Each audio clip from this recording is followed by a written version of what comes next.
Olá pessoal, tudo bem? Bem-vindos a mais uma aula do nosso curso de termodinâmica.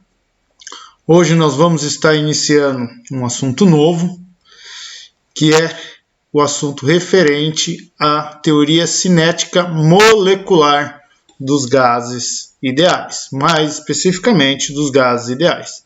Então, o assunto de hoje é teoria cinética molecular dos gases.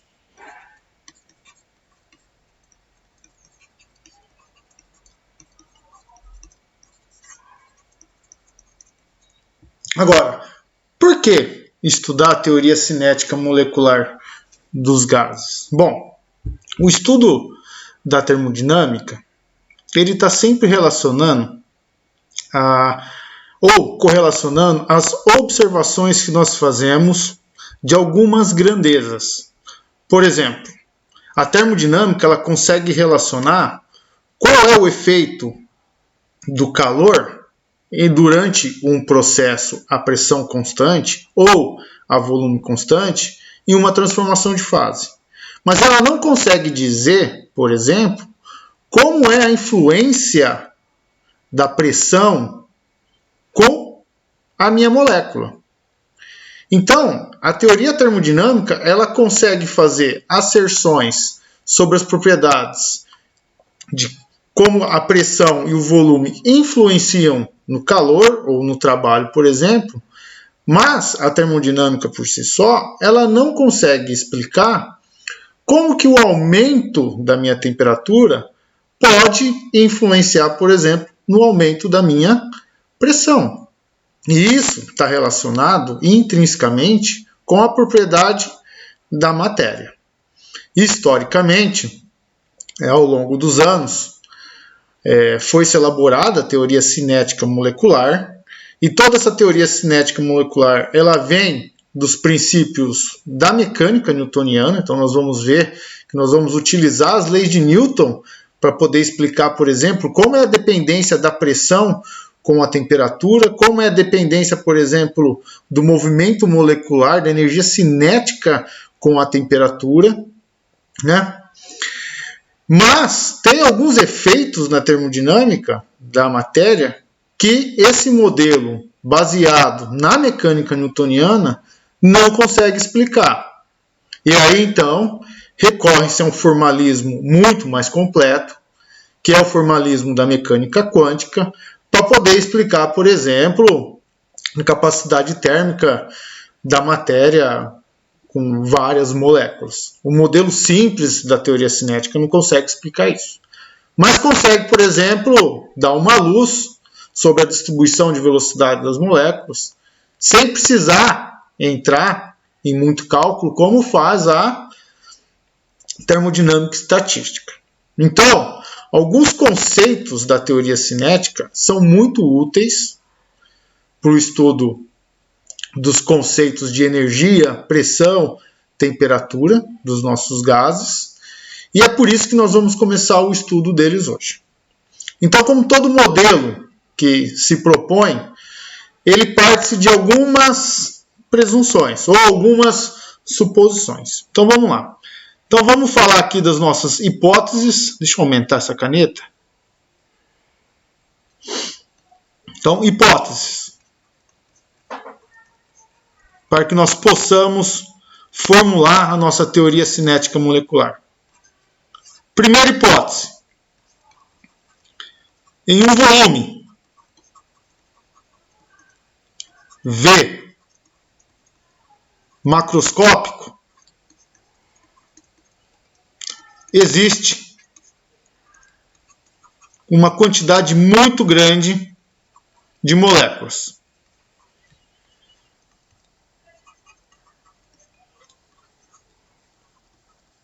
Mas quanto que é esse volume V, professor? Esse volume V, 1 metro cúbico, vocês acham que seria o suficiente? 1 metro cúbico é muito. É 1 metro por 1 por 1, é bastante coisa. Para a gente ter ideia do que do número de moléculas que eu estou falando, ou seja, de quanto é essa quantidade aqui que nós estamos dizendo, para ter ideia, 1 kmol em 6, aí aproximadamente, né, 6 vezes 10 a 26 moléculas, né? Então, e 1 kmol ele ocupa aí nas condições normais de pressão e temperatura 22,4 metros cúbicos. Então, se a gente fazer um rascunho aqui, para a gente ver, se em 22,4 metros cúbicos nós temos 6 vezes 10 a 26 moléculas, em 1 metro cúbico vamos ter X.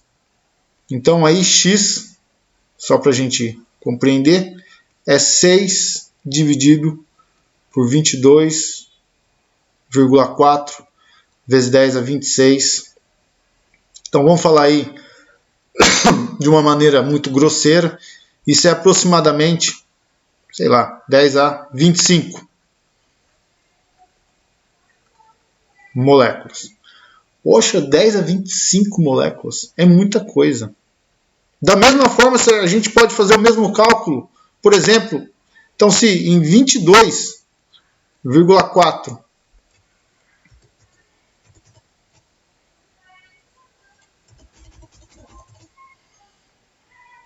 eita, então em 22,4 metros cúbicos nós temos 6 vezes 10 a 26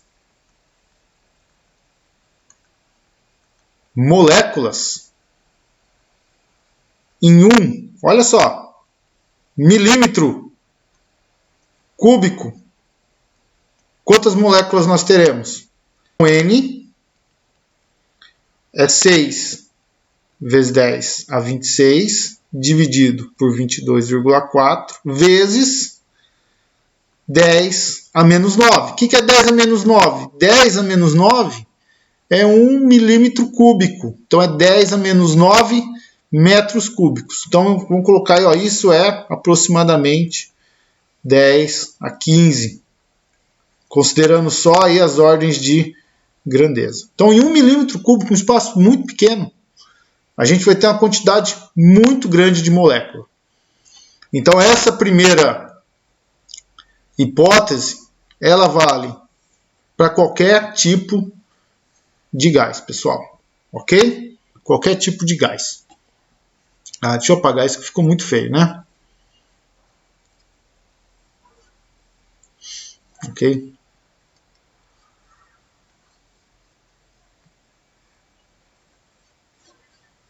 Vamos fazer uns balãozinhos assim, mais bonito. Ok? Então é isso aí. 2. Segunda hipótese. Não menos importante. As moléculas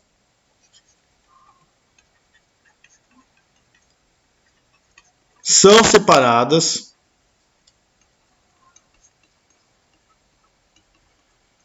por uma distância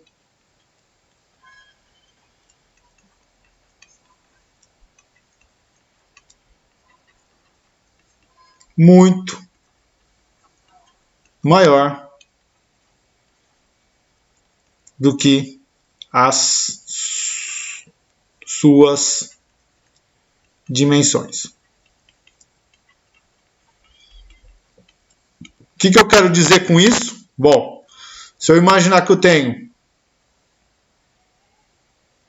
uma moléculazinha aqui, vamos chamar aí de uma partícula 1,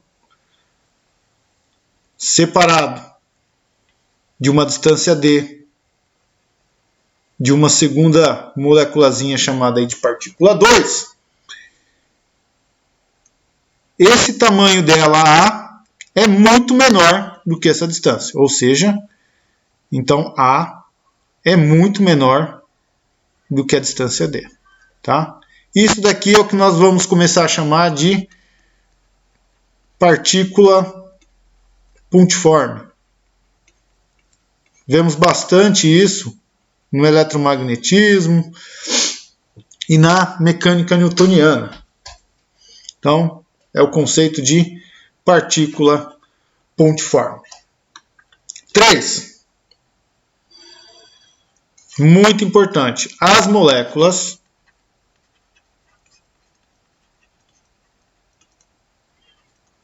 não interagem entre si. Ao menos nos momentos de colisão. Ao menos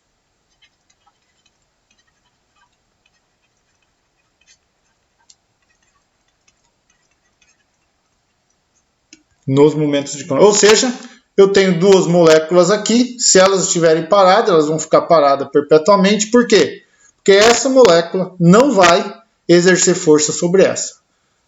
Essa molécula só exerce força sobre essa se, ao longo de um movimento, elas se colidirem. E aí, uma vai fazer força sobre a outra. Tá? Então, como não há força entre as moléculas,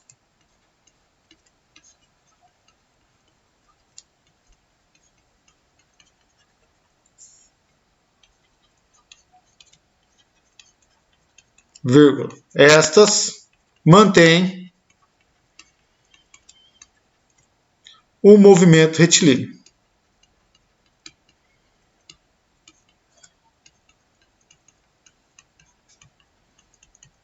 Ok? Então, como não tem força agindo sobre elas, elas vão ficar andando em linha reta. Tá?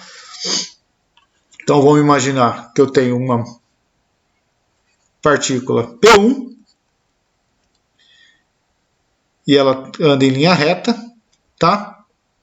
Se ela encontra aqui uma partícula P2, vamos colocar aqui após a colisão,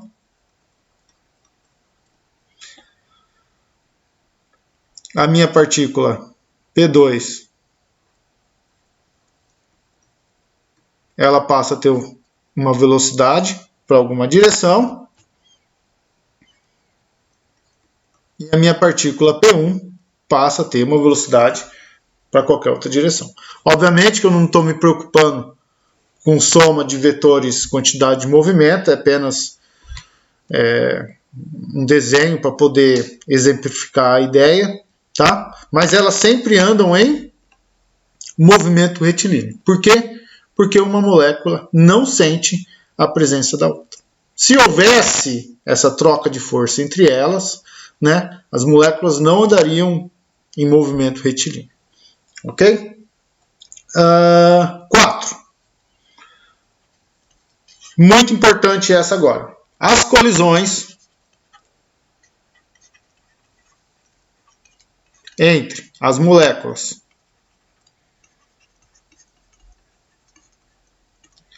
e entre as paredes do recipiente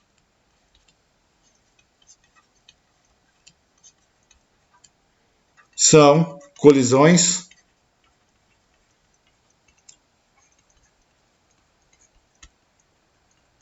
elásticas, ok? Então, muito importante.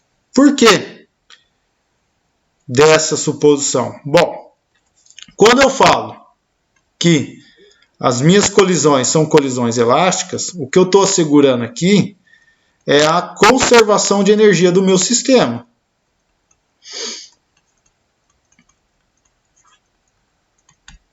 Ok? No curso de termodinâmica, nós conseguimos calcular essa perda de energia. Quando? Quando uma molécula ela colide com uma parede móvel. Então, o que acontece? Essa molécula ela transfere parte da sua energia, realizando trabalho sobre a parede. Ok? Então, essa suposição de que a colisão ela é elástica, o que vai acontecer? Se eu tenho a parede do meu recipiente, vamos imaginar aqui, tentar desenhar bonito dessa vez.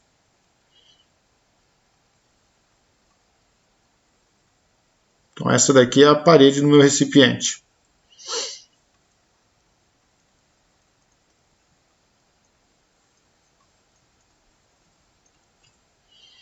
Se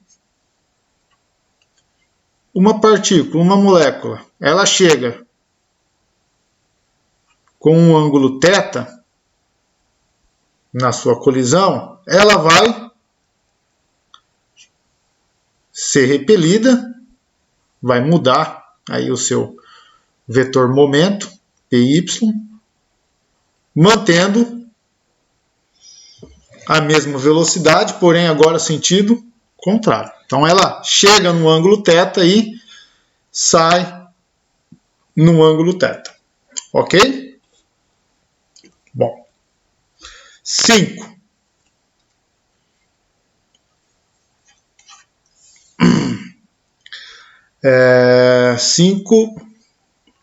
Então eu já falei sobre as colisões elásticas, que elas mantêm um movimento retilíneo, livre da ação de forças, a distância entre elas é muito maior do que o seu tamanho, em todo volume 5. Então, vamos lá. Na ausência de força,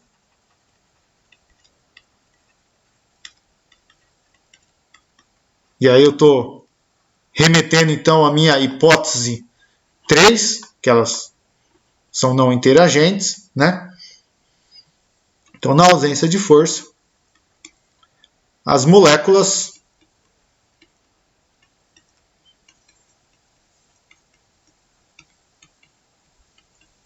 distribuem-se uniformemente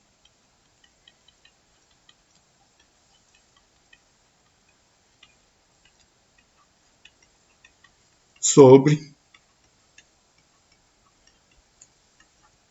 o volume V. Ok? Então, considerem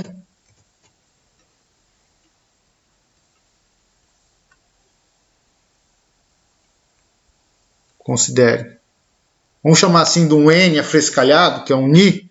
Considere Ni como sendo o número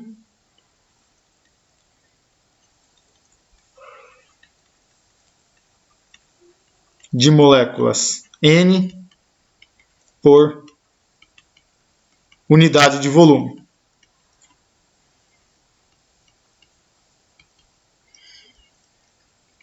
Então, o nosso Ni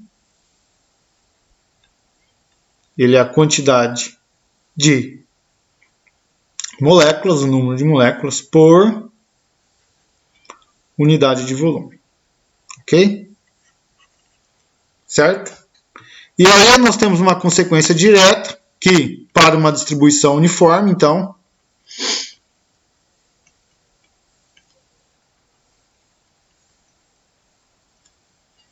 se nós tivermos um ΔΝi, a gente vai ter uma quantidade ΔN de moléculas em um volume V. Ok? Então, a quantidade ΔN de moléculas é o Ni vezes... ΔNi, né? Paga ΔNi vezes o volume. E isso daqui é uniforme. Então, para uma distribuição, faltou o uniforme aqui, né, pessoal? Ninguém me corrigiu. Para uma distribuição uniforme, então, ΔN é igual a V vezes o ΔNi. E, por último, uma hipótese 6, que essa é a hipótese em que a gente vai calcar bastante os nossos cálculos. Para uma distribuição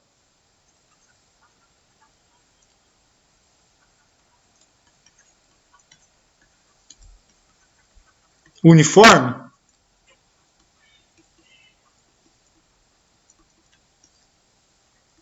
as moléculas possuem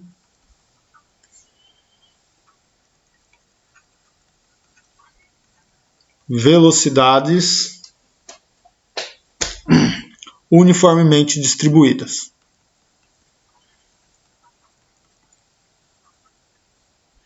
Uniformemente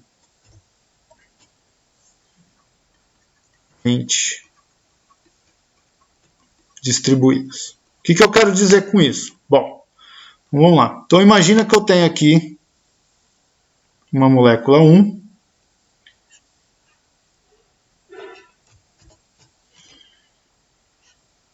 Ela tem uma velocidade V1. Aí eu tenho uma molécula 2 com uma velocidade V2.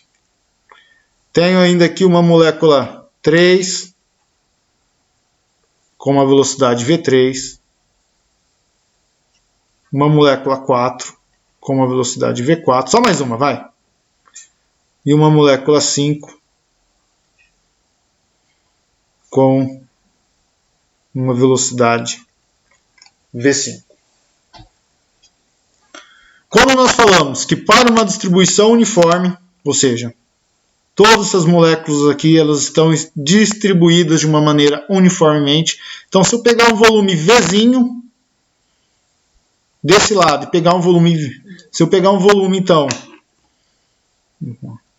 se eu pegar um volume V aqui e pegar um volume V' aqui, o que eu quero dizer com uma distribuição uniforme? Eu quero dizer que a quantidade de moléculas nesse volume tem que ser igual à quantidade nesse daqui.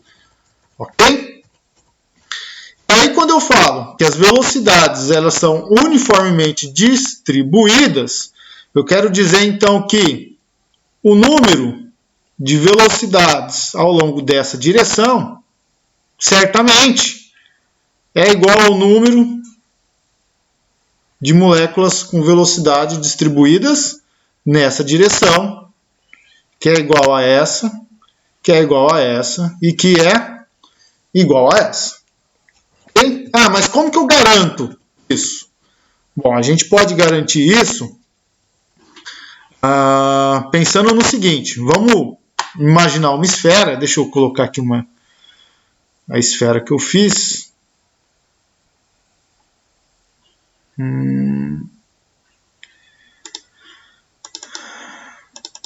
Aulas.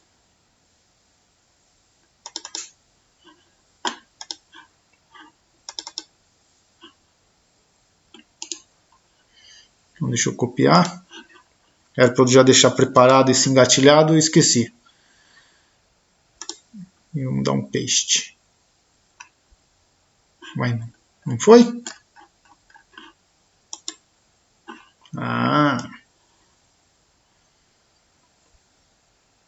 Então, o que eu quero dizer com uniformemente distribuídas?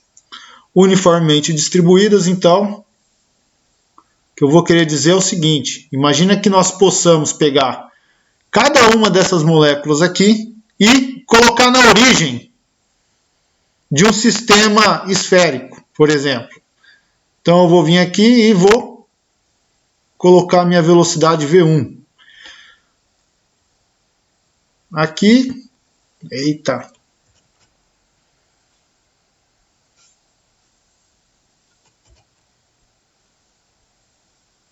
A minha velocidade V4.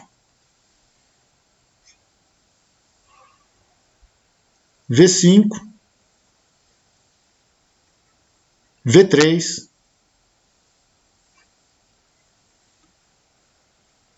V2. V1, V2, V3, V4, V5.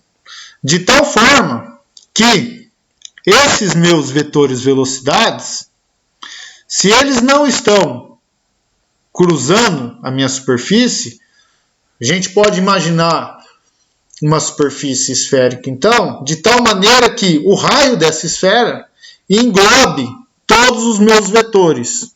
de tal forma que todos os meus vetores, velocidades, na direção de V2, na direção de V3, na direção de V1, na direção de V4, na direção de V5, possam estar tocando a superfície dessa esfera. Ok? Então, quando nós falamos que elas estão uniformemente distribuídas, nós estamos imaginando que esse conjunto de diferentes vetores velocidades estão atravessando em um único ponto a superfície de uma esfera. E aí nós podemos considerar, né, que o número de vetores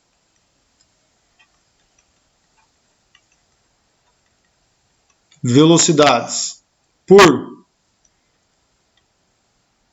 unidade de área, não sei porque que eu deixo linha, não consigo escrever na linha,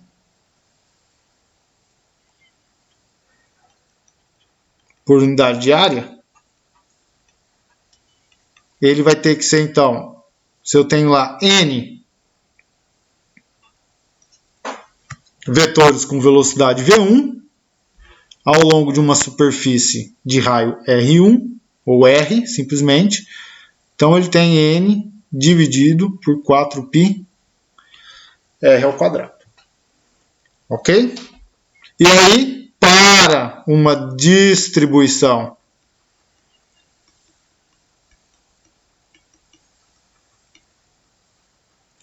uniforme, ou seja, para um volume qualquer ΔN, para uma quantidade ΔN qualquer, o que nós teríamos?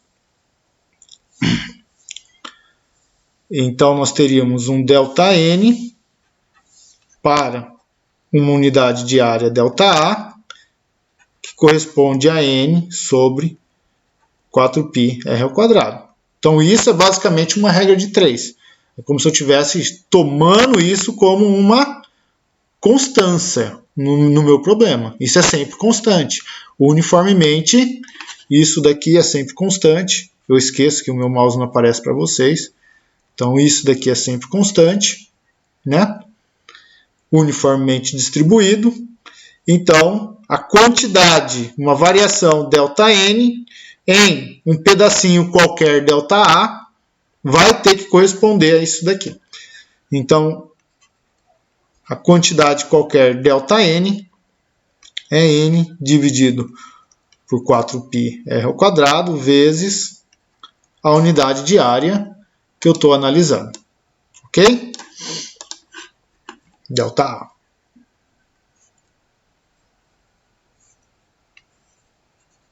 Então, essa é uma equação importante que a gente vai utilizar daqui para frente. Então, a ideia hoje é, a partir dessa equação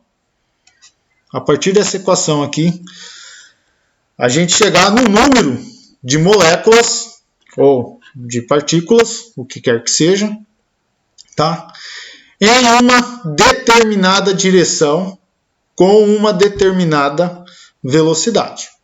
E a partir disso, nós conseguimos, então, como nós supomos que cada vetor desse daqui, né, cada vetorzinho desse, está tocando uma única vez a superfície da minha esfera, eu consigo computar um fluxo de velocidade ao longo dessa superfície.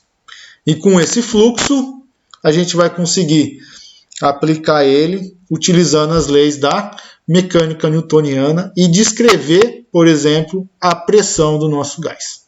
Ok? Então vamos lá. Então nós temos o que? Minha quantidade. Deixa eu apagar isso aqui. Então nós temos aí que a minha quantidade de moléculas em um volume ΔA qualquer é dado por esse fator constante vezes o meu ΔA. Tá? Então, vamos fazer assim, ó. Considere um elemento ΔA dado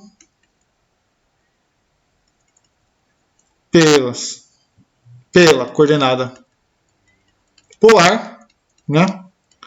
E aí nós conseguimos escrever esse meu ΔA como sendo um R2, que é o raio dele, seno de θ, Δθ, ΔΦ. Caramba! Da onde surgiu isso? Surgiu daqui, ó. Vamos pegar aqui, coordenada polar, vamos abrir, vamos colocar no nosso material.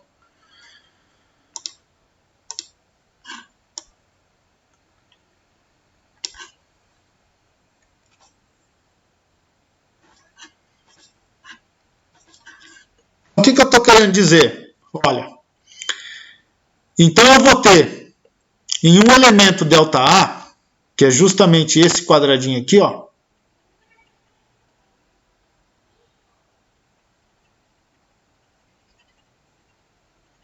um elemento ΔA dado por R2 seno de θ, Δθ, ΔΦ. Esse é o nosso ângulo sólido. Como que a gente calcula isso? Não é difícil. Ó, essa parte aqui a gente sabe, o R seno, essa parte aqui é R seno θ, ΔΦ. O meu ΔΦ é esse cara aqui, né? E essa minha parte aqui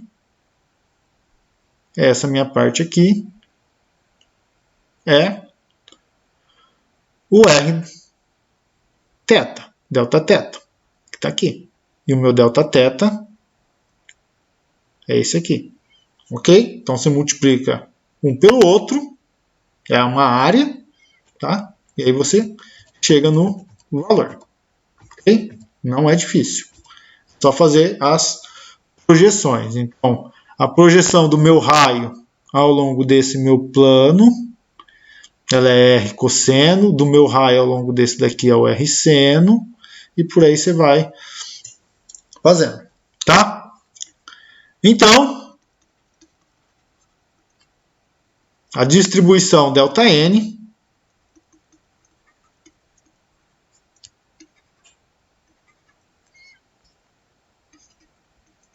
fica, meu ΔN é igual a N sobre 4πr2, que multiplica R2, seno de θ, Δθ, ΔΦ.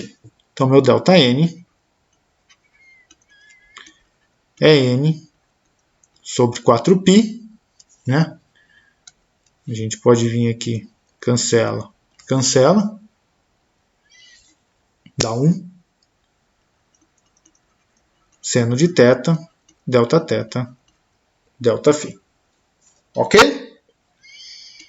Mais uma passagem, a gente consegue descrever esse meu ΔN em função do número de moléculas por unidade de volume, que é aquela minha suposição, se eu não me engano, 5, vamos dar uma olhada. 4, 5, aqui, minha suposição 5. Então vamos voltar.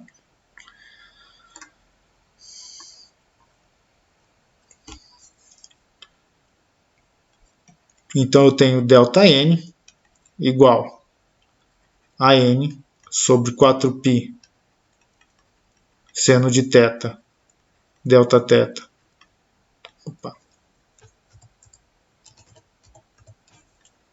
ΔΦ. E aí, se eu pegar e dividir os dois lados pelo volume V, eu vou ficar então com ΔNi, que é igual a N sobre V, que é Ni sobre 4π seno de θ, Δθ, ΔΦ. Agora, vamos reparar o seguinte. Não vou nem fazer isso.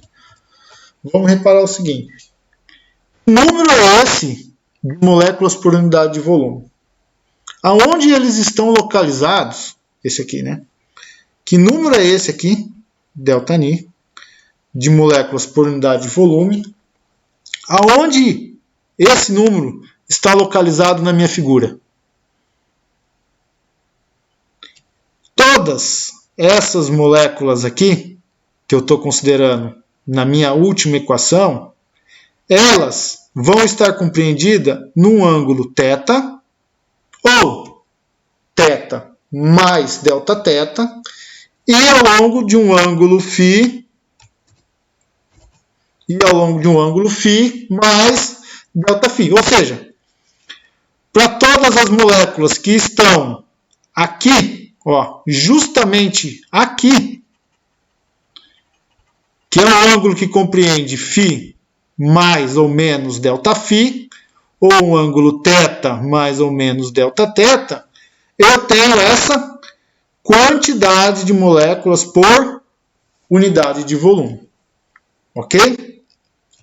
Então, para nós estar sempre lembrando disso, vamos escrever esse ΔNi da seguinte forma. Então, ó, vou colocar aqui. Vou chamar de equação 1. Primeira equação que eu estou numerando hoje.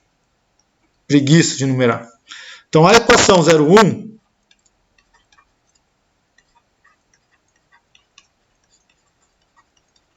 corresponde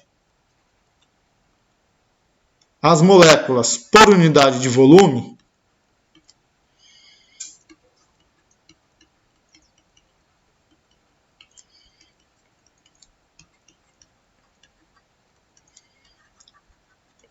que estão localizadas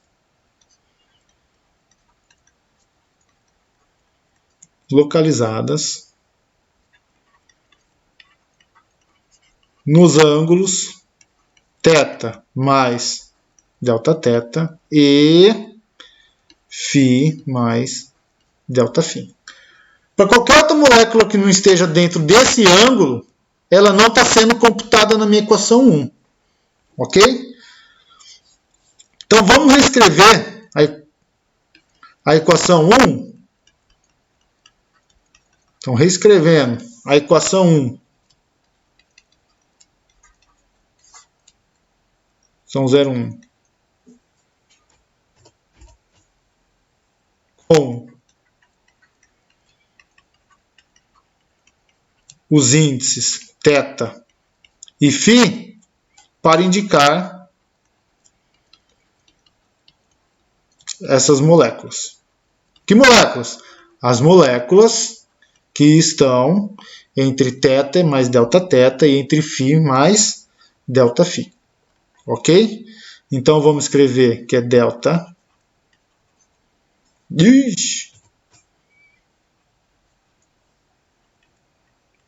θφ. Então é Ni sobre 4π seno de θ, Δθ, ΔΦ. Ok? E isso daqui, então, são as moléculas compreendidas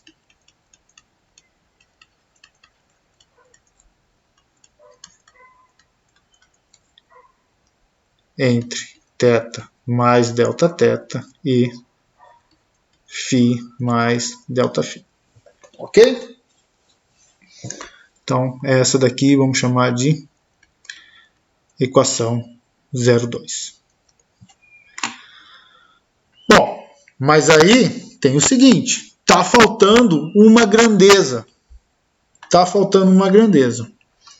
Quando eu disse, nessa minha figura aqui, ó, que a distribuição das velocidades ela é uniforme, ou seja, as velocidades elas são uniformemente distribuídas, eu quis dizer que a quantidade de velocidades, então, aqui, por exemplo, de partículas com velocidade V1 ao longo dessa direção é igual às quantidades de moléculas com velocidade V2 ao longo dessa direção.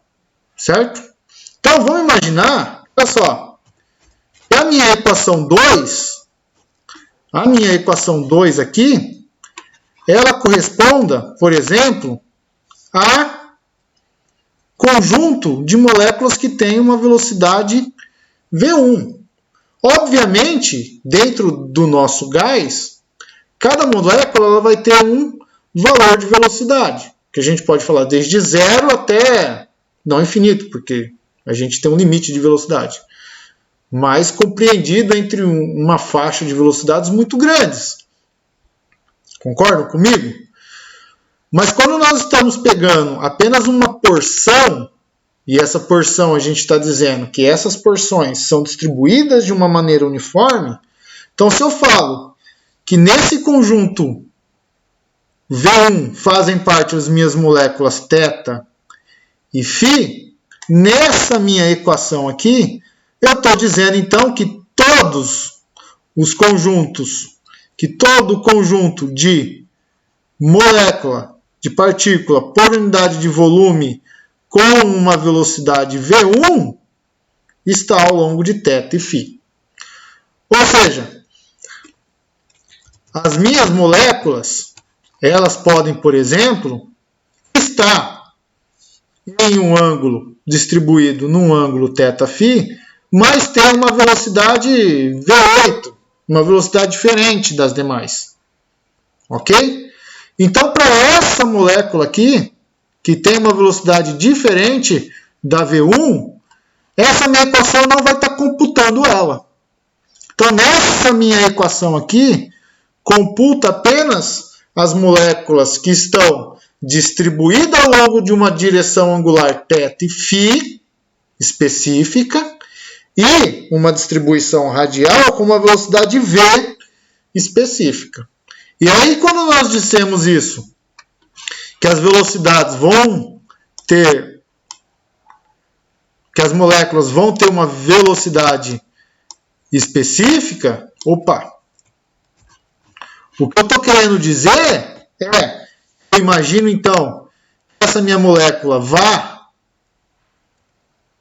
atravessar essa minha esfera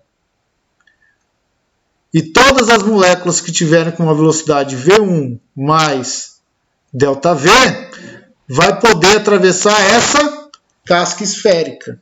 Ou seja, todas as moléculas com velocidades V1 mais ΔV que estão ao longo de uma distribuição angular θ e φ vão estar sendo computadas na minha equação 2. Ok? Então vamos deixar agora explícito a dependência das moléculas com velocidades específicas na minha equação 2. Tá? Então vamos apagar isso aqui para deixar um desenho mais bonito no PDF. Então, ó, como as velocidades. Então, ó,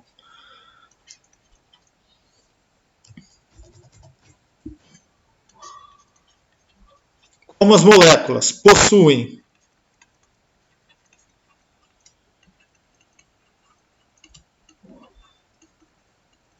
velocidades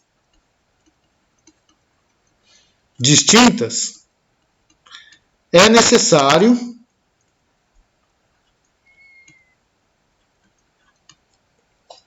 fazer a distinção na equação 2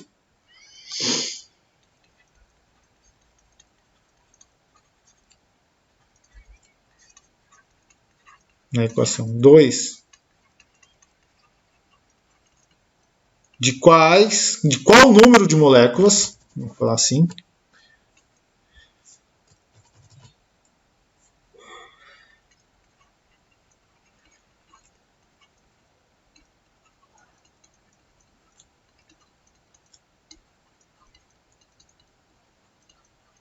moléculas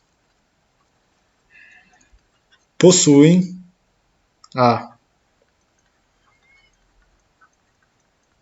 velocidade entre V mais ΔV. Ok? Então, para toda molécula,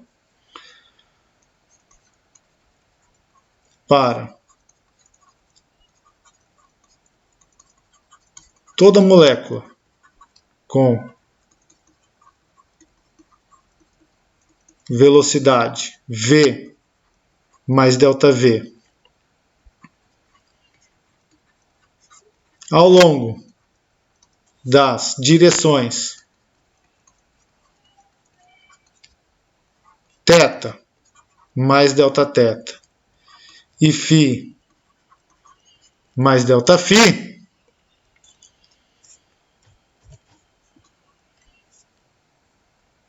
o número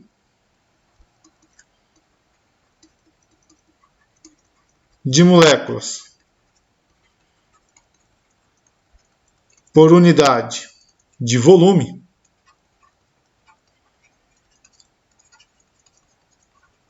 será dado por, vamos lá, então meu ΔNi entre θ, φ e V, agora, são todas as moléculas com uma velocidade V, dividido por 4π, de seno de θ, Δθ, ΔΦ. Ok?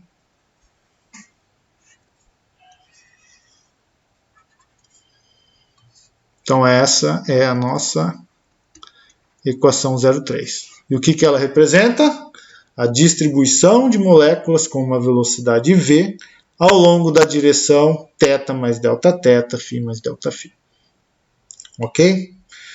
Então nós vamos usar essa equação 3 para poder computar, por exemplo, o fluxo de moléculas que ultrapassa, que vaza a superfície ΔA por unidade de tempo. E com esse fluxo depois a gente vai conseguir calcular a pressão do meu gás. Ok?